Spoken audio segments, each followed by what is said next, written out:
Bien, yo creo, a ver, primero que obviamente nosotros hay una cuestión que es un recuerdo muy vivo y muy cercano de lo que fue el gobierno del expresidente Alberto Fernández, que no hay una valoración positiva, digo, ni mía ni de gran parte de la sociedad, digamos, ¿no? Quizás comparándolo con que los que gobiernan ahora uno atempera algunas visiones críticas que tenía con ese gobierno, pero la verdad, digamos, que no ha sido en términos económicos, digamos, algo bueno, digamos, y después cuando uno habla por ahí quizás de los gobiernos de Néstor y Cristina, le queda muy lejos a la gente, ¿no?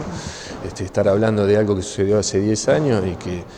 y que uno interpreta que fue mayoritariamente beneficioso para la población, digamos, es muy lejos, 10 años en la vida de la gente, digamos, y en el medio, digamos, es claro que pasó el gobierno de Macri y no fue beneficioso para la gente, pasó el gobierno de Alberto, no fue beneficioso para la gente y la gente optó por otra cuestión.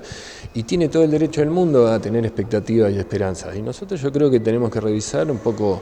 y que ya lo hemos hecho bastante, yo en mi propia persona lo he dicho, digamos, de cierta análisis de lo que fue el gobierno nuestro del Frente de Todos y ciertas críticas para la forma de haberlo llevado adelante, críticas en términos a cómo se operaron ciertas cosas, a cómo se hicieron ciertas cosas y algunas críticas hasta de carácter moral, ¿no? Quizás uno rescata mucho lo que se hizo en la pandemia porque podría haber sido una catástrofe, ¿no? Pero después haberle pedido un esfuerzo tan grande a la gente y después ver esas fotos, digamos, ¿no? A mí me tocó ser candidato en el año 21 cuando salió esa foto, en la plena campaña, cuando salió la foto de la fiesta de la mujer del presidente en ese momento, digamos, festejando un cumpleaños, y la verdad que moralmente, digamos, devastó a gran parte de la sociedad, incluso a nosotros también, digamos, ¿no? Porque nosotros también poníamos la cara y le pedíamos a la gente un esfuerzo y no se cumplió. Y después, en términos económicos, hubo una aceleración, digamos, de una recuperación económica que después nos dio la nafta para poder sostenerla, porque no teníamos los dólares necesarios para poder llevarla adelante, no podíamos sostener el tipo de cambio, no podíamos sostener las importaciones que teníamos que tener para los bienes de capital que necesitaban las industrias para poder producir, digamos, y eso hizo que termináramos en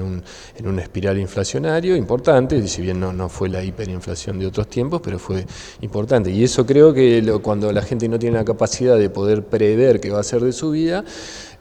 lo castiga. Y bueno, hoy en día tiene un poquito más de previsibilidad, un poquito, no mucha tampoco, porque sigue habiendo inflación, sigue siendo alta, y lo que se ha bajado de la inflación ha sido a costa del consumo de la gente. No es que hay grandes, que uno, digamos, cuando uno analiza teoría económica, generalmente nadie aplica ese tipo de teoría económica, de decir, bueno, ahora te vas a cagar de hambre o vas a pasar hambre, perdón el término, entonces eso va a hacer que baje la inflación, ¿no? Disculpen el término. Pero bueno, ahora se aplica y eso es lo que ha logrado el gobierno. Después, en grandes términos generales, no hay grandes logros que pueda mostrar el gobierno. Llevamos 6 meses de recesión económica. Entonces, me parece que el partido por ahí, el justicialismo, el peronismo, el campo popular, lo que tendría que estar revisando es un poco cuál es la alternativa que debiese ofrecerle a la sociedad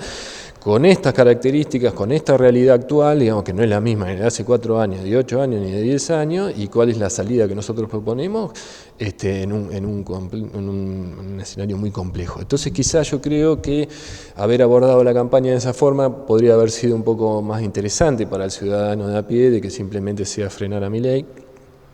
o de una casi no campaña, porque dejar hacer cuando el otro hace mal, entonces, etcétera, etcétera, me parece que quizás no funcionó eso, ¿no? Y después también la cuestión, digamos, de haber tenido 2 elecciones distintas, lo digo como alguien que ha sido jefe de campaña en varias ocasiones, digamos, nos complicó mucho en el anclaje local, digamos, en cómo discutir las cosas, cómo ser capaces de generar ámbitos donde la gente quisiera discutir las cosas. Nosotros estábamos acostumbrados a una elección local con provincial y nacional, donde uno a partir de cuestiones locales genera encuentro con ciertos sectores y ahí se produce, digamos, un ida y vuelta entre la política nacional, provincial y local, tratando de buscarle soluciones o explicaciones a las cosas. Ahora nos faltaba todo eso, digamos, entonces quedaba muy descolgada una campaña muy light a nivel provincial de lo que nosotros podíamos hacer a nivel local, sin acompañamiento de los candidatos, sin una gran estructura puesta alrededor, y eso también complicó un poco la situación. Yo creo que ahí hubo cierto relajamiento también, digamos, al haber sacado tanta diferencia en septiembre, naturalmente todos nos relajamos, incluso gente que es adherente al peronismo y sabés que se fueron de vacaciones tranquilos pensando que estaba todo cocinado, y bueno, los partidos terminan cuando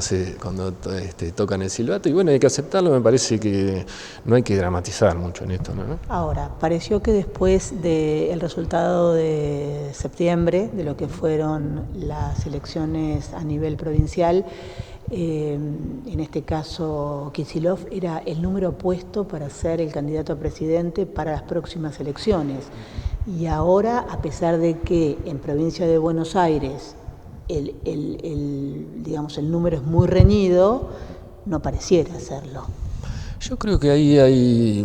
yo creo humildemente, de mi visión de un dirigente del interior de la provincia de Buenos Aires, que lo que debiésemos hacer nosotros es un poco lo que yo te decía antes.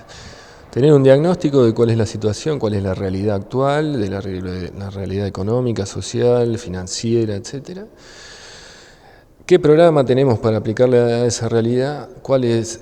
las soluciones que nosotros proponemos y de qué forma hacerlas? Y después discutir los candidatos. ¿Quiénes pueden interpretar de mejor manera? ¿Quiénes pueden estar mejores posicionados? Etcétera, etcétera. Y ahí ponernos de acuerdo, que nos podemos poner de acuerdo de forma armoniosa o podemos ponernos de acuerdo de forma mediante las PASO, ¿no? Yo creo que